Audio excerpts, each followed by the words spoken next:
Brothers, welcome. This is Dr. Phil Chavez of the Men's Academy, and we want to thank you for joining the College Man Hack, where we cut into the issues that matter. On this program, we like to continually go over concerns about what it is to be formed as men, so we can better serve those in our family, our work, our faith life, those in our churches or those organizations that we belong to. And I'm usually joined, as I am now, with the Catholic Men's Fraternity of Dominguez Hills. Guys, thank you for all being here. And again, Jason, I'm always grateful for your organization that you do to help put this together and get the guys together, and for all you do to help me work in my relationship with the university. So again, thanks. And go ahead, Jason, why don't you take this away? Thank you, Dr. Chavez. So picking up from where we left off, I definitely want to talk into the theme of forgiveness and addressing our human nature. And one of the topics that came up was like serving our neighbor and being able to serve the people that close around us. During the talk between Angel and Dr. Chavez, something popped up in my mind, stating that Jesus, in a sense, was he was very meek and humble, and that was one of the greatest things about him. And he used that very nice characteristic to serve people that's around him, and also he only has 12 apostles. Yes, he had followers, he had people that he was teaching the truth to, but he had 12 apostles, and I think that's really a very humble in a sense, and a very small number that they're close to. I apologize for my dog. That's all right. It's good to have a dog. Every man needs a dog. Yeah. Friend, so. Yeah. Oh, okay. So you're moving with that thought about Jesus being meek and humble. Do you want me to comment on that and forgiveness, or what? Yeah, no, I just wanted to share that, and then definitely anyone can give their view on how they saw that. Yeah, you're right. He transformed the world. I guess this is where you're going, by being meek and humble, and by just, and I guess this is where you're going too, by just talking to just 12 men. He didn't have this, he had this cosmic vision to transform the world, but he did it for 12 men. It wasn't like, hey guys, let's get together a large conference, in Heinz Stadium and put this together. And so we get 50,000 people, make a difference. He wanted to make a difference, and he wanted them to go to all nations, but that's not what he did. He didn't fill the big pavilion. Oh, he did preach to big numbers, but for the most part, his enterprise was to form 12 men. So yes, 12 men is, I guess where you're going with that, is 12 men who are around him and local to him, and that he kept close. Any guys want to comment on that? Or you have anything to say, or?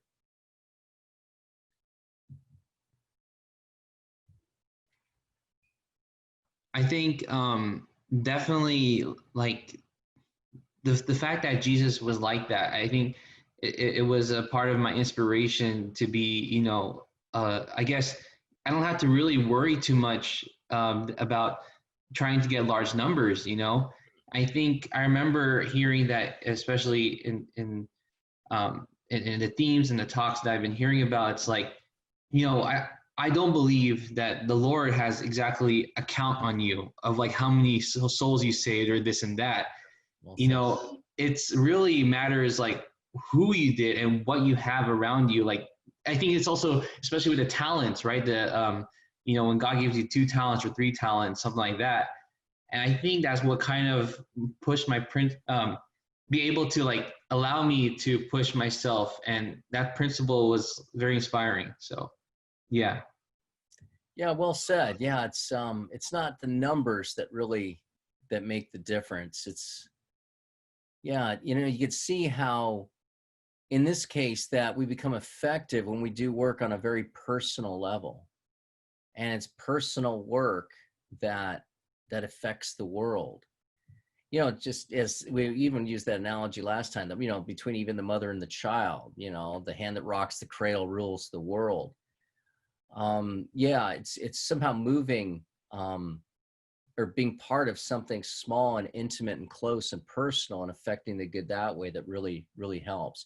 In fact, I think too, that's what happens too, is that when we have this big cosmic vision about helping for some bigger cause, we can lose the personal sense about that and get lost in a cause and look at a cause very theoretically and almost not even look at it in right context. until we see and be very much aware of what it's like to serve in a very personal way first. Yeah.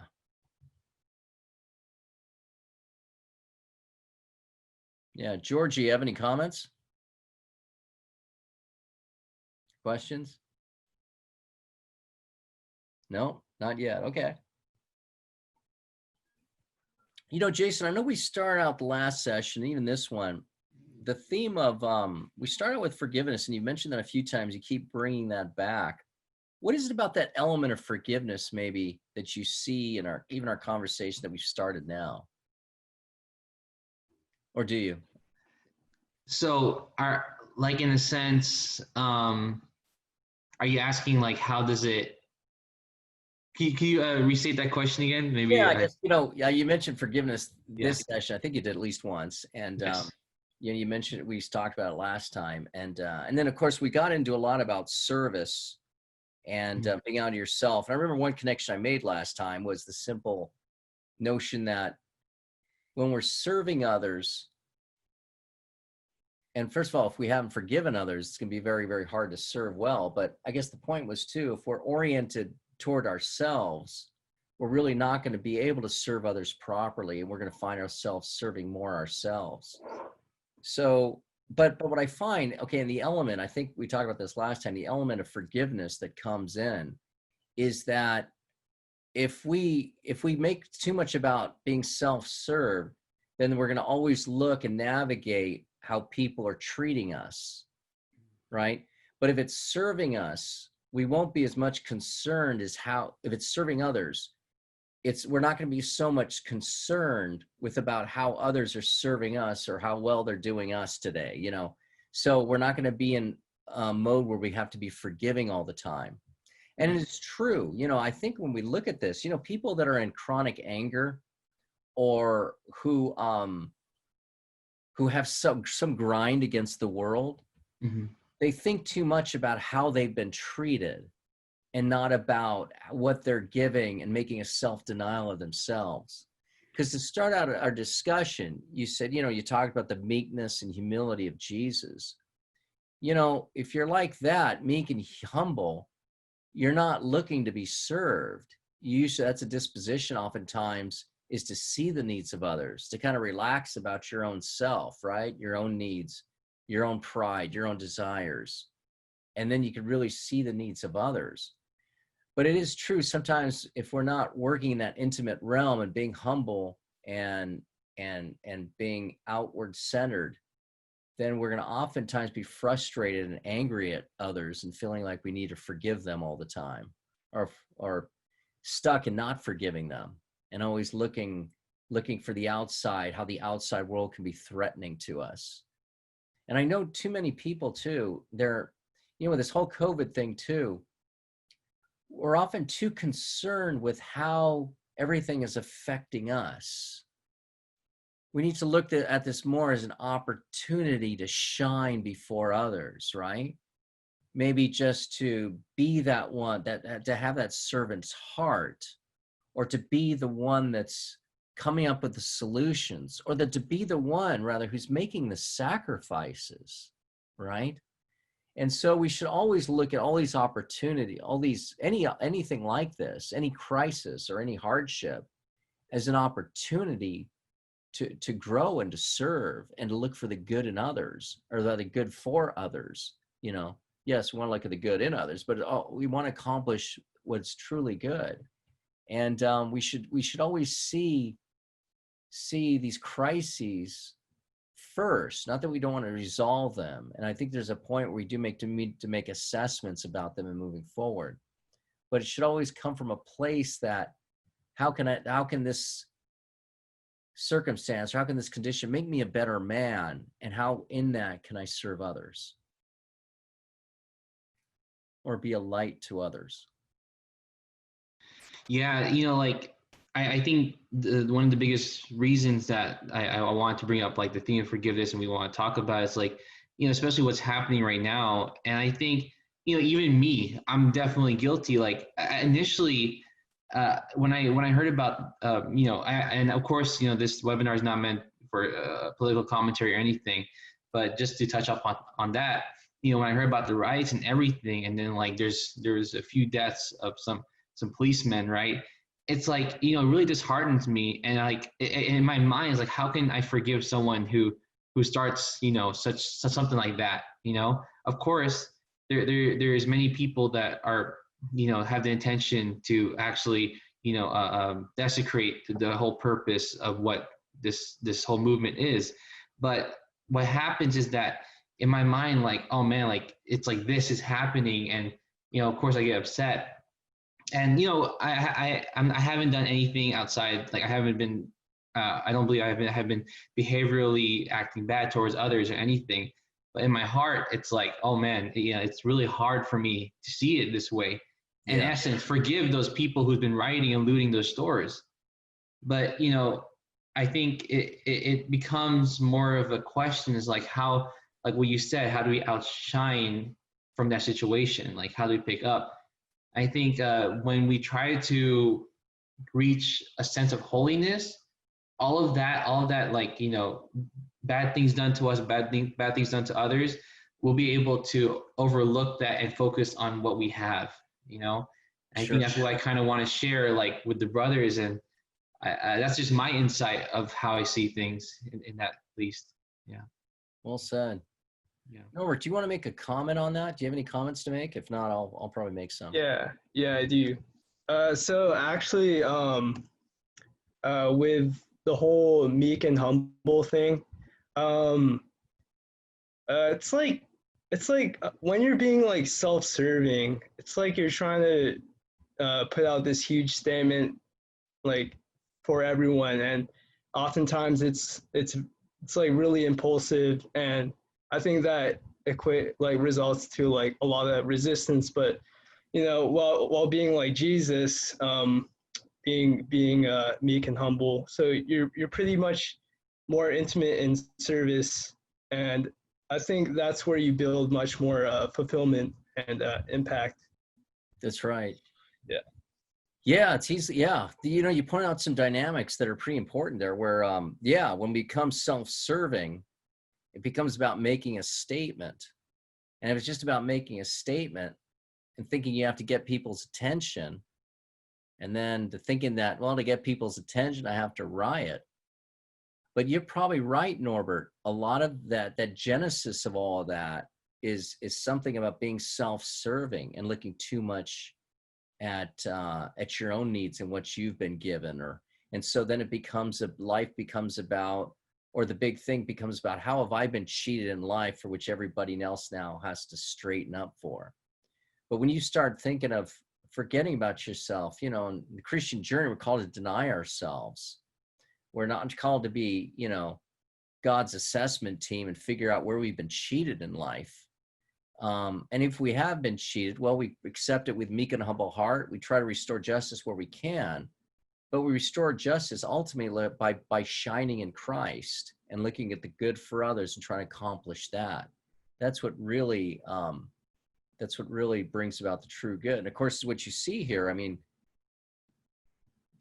some of these movements, when the anger gets so heated and actual violence and death as a result, you could, you know, there's got to be careful analysis, is that how do we get to this point? Because if you don't agree that that's wrong, then there's a problem here. You know, there's a real problem. And, you know, we can't be justifying that kind of activity under the guise that, well, we've been cheated, so there's some false empathy toward that.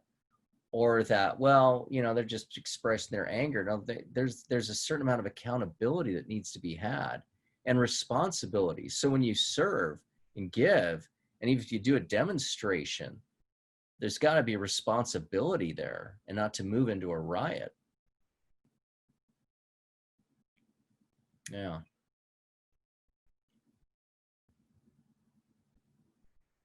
Yeah, what do you think? Yeah, like definitely. Oh, sorry. No, you're fine. Yeah, I was just gonna say like the approach kind of like it. There's a lot of like emotions in play, and then we associate those actions with how everyone else's emotions were.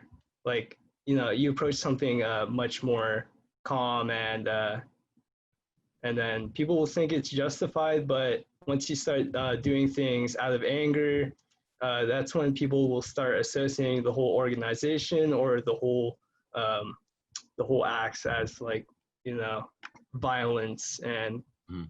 yeah, Yeah. it's It's like interesting. black Yeah. and white kind of, I guess. I don't know. Mm-hmm. Right. Yeah, it's interesting when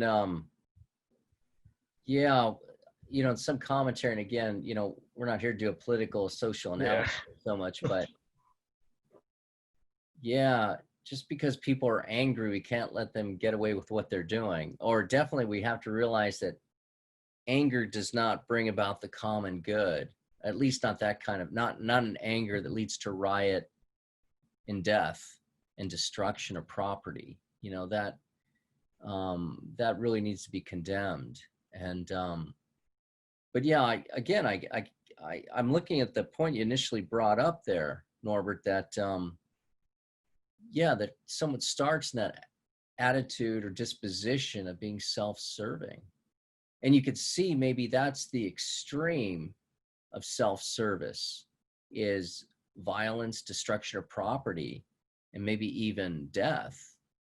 Some people, in political history wanted things so much their way that they would kill others to get their way.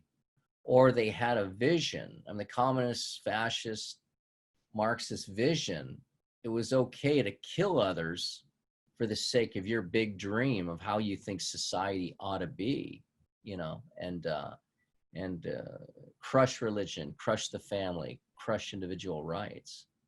But when it's a genuine desire for what is truly common good, and we do it and we do it, as you mentioned, Jason, as important, with a meek and humble heart, then we could see it right. Because we can have the right intentions, and we could even seek the good of others locally, but if we don't do it with a meek and humble heart, it's not going to go in a good direction. And in our service, if it's not done with a meek and humble heart, somehow we're not gonna be able to accomplish the good, and people will not be able to receive it well. Our own experiences, those people who serve you, you're always happy when they have a meek and humble heart about it, because if they have a forceful attitude about helping you out, that can be quite repulsive. Yeah. Any other comments?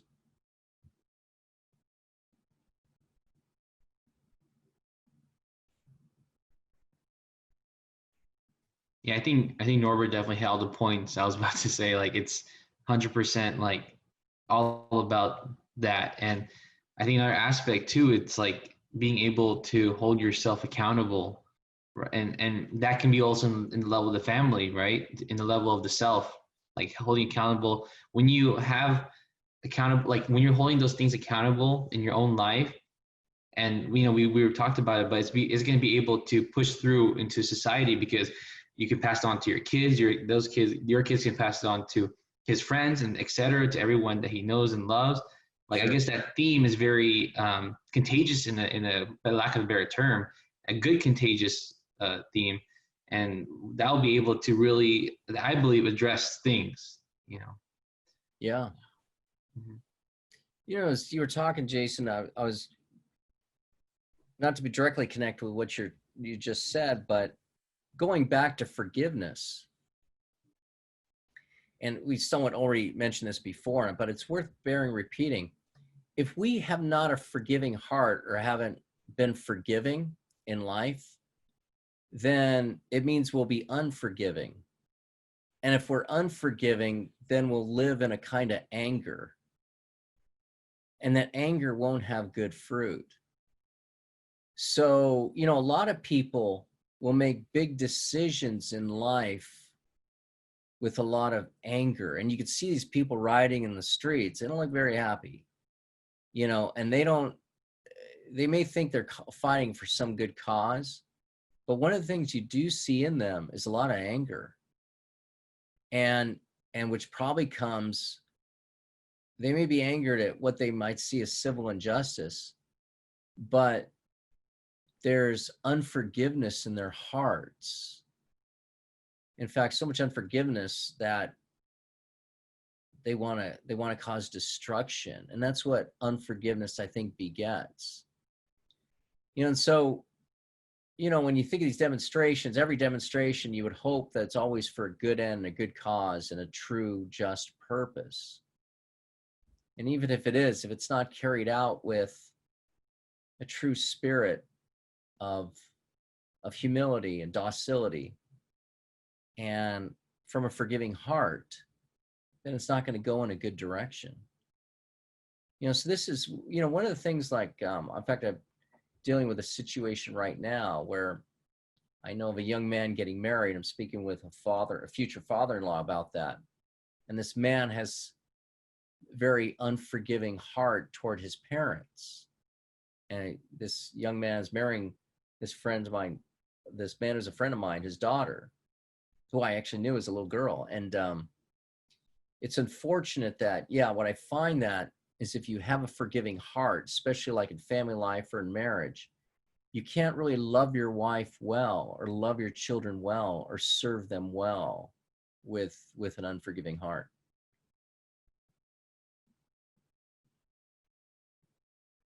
Yeah. So, and let this be a lesson too. And I've noticed I've made decisions. I definitely don't want to get into them, but I've made decisions in my life that came not directly, but at the same time of making those decisions, I had an unforgiving heart.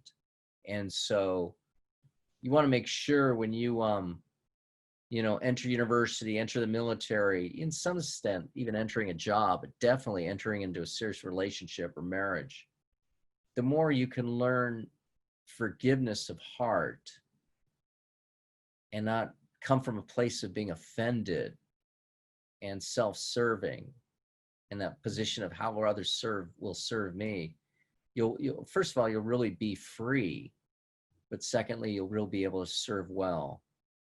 A forgiving heart's a wonderful thing. And only a forgiving heart, by the way, can be meek and humble. Yeah. Dr. Chavez, I have a question. Like, just elaborating a little bit on the forgiving heart. Just kind of like a couple standpoints. As far as I'm aware, people saying that forgiveness doesn't equal indulgence to the behavior, and also the best I understood, the forgiveness is mostly benefits to the person who forgives. First of all, I've heard that. Yes. So it's not an indulgence for the behavior; it's beneficial for the person who forgives. That's right. Maybe what other aspects of forgiveness I'm missing here, and maybe we can just a little bit elaborate on how the forgiveness looks like and what's the Good question. healthy and a truthful way to forgive. Yeah. A good one. Sorry, before you start, another good one. Like I heard a lot of time from the people saying like I forgive that person, but I still feel certain feelings toward that person or toward that action. Sure. Oh, these are great questions, great observations, Georgie, and I think hit and touch most of us, you know, or at certainly some point in our lives. Yeah, what really makes, and what are the qualities of forgiving heart? You know, I think you know, ultimately, it's easy to have a forgiving heart when we can recall the examples, even the heroic examples of the forgiveness of others.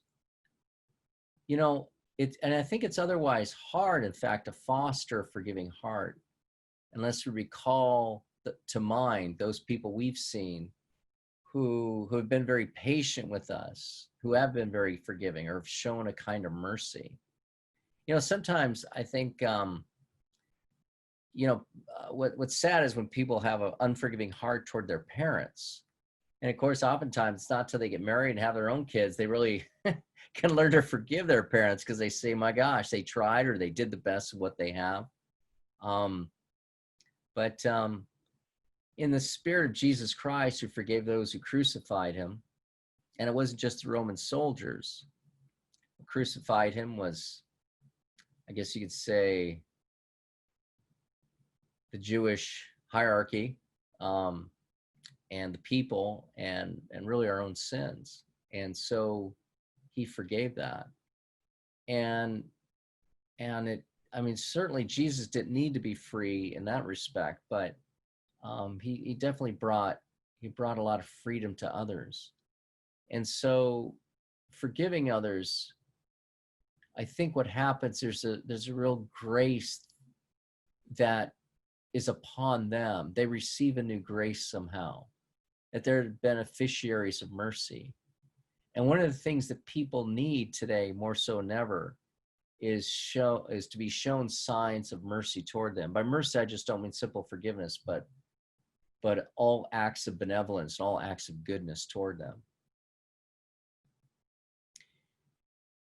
Yeah, fostering a forgiving heart is important. And so, yeah, it's otherwise hard. Even, when you think too, imagine too, remember the forgiving heart of certain teachers that you had that would be very patient when the class when you and your friends may have been so disrupting, or, the patience shown by other people who may have forgiven us for things that we've done. And sometimes what helps us in that spirit of forgiveness, and that quality of forgiveness, again, like I say, is when we really recognize how well, or how to what extent others have forgiven us. And it's true to some extent, even to be a loving person, it's very hard, if not impossible, to be a loving person. It's not virtually impossible, not in Christ, but it's hard to be a loving person if you yourself haven't received love from others, right?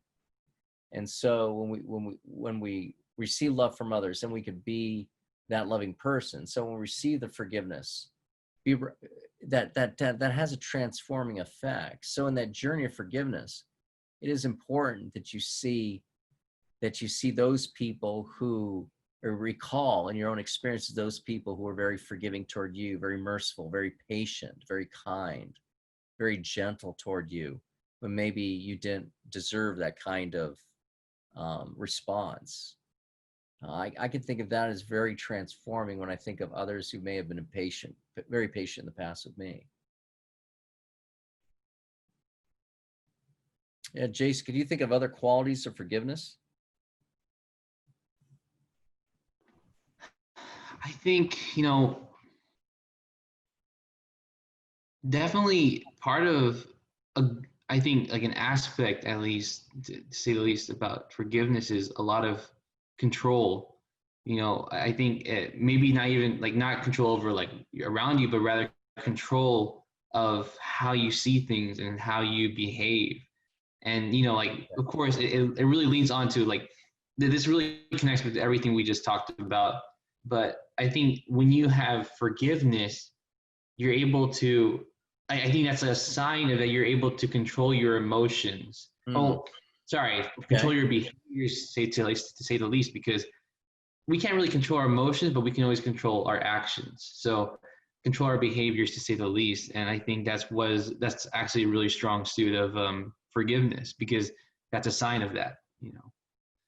Yeah, well said. Yeah, when we're forgiving, then our hearts are at peace, and then our emotions are in better control, and therefore our actions will be better, more in control as well. Yeah, so gee, that motive of forgiving just all around just makes us a better person. And that itself should maybe motivate us.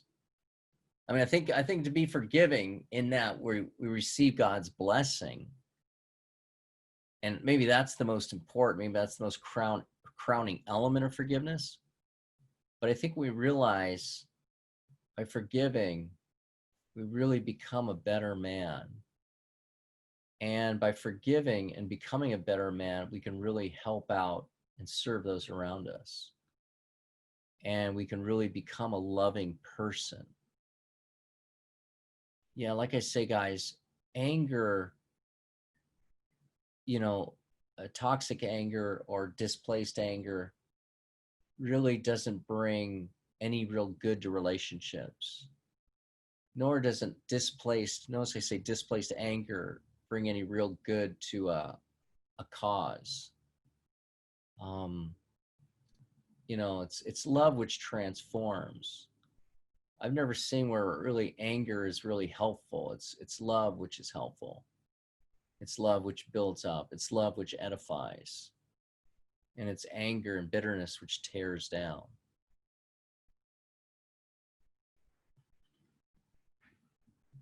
Well, good, brothers. Well, I think we got a lot on the table here. Anybody want to make a final statement? Comment?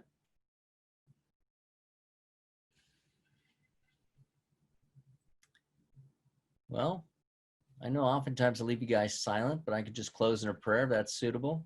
I think I'll definitely close off. So a little comment I think to say to the brothers.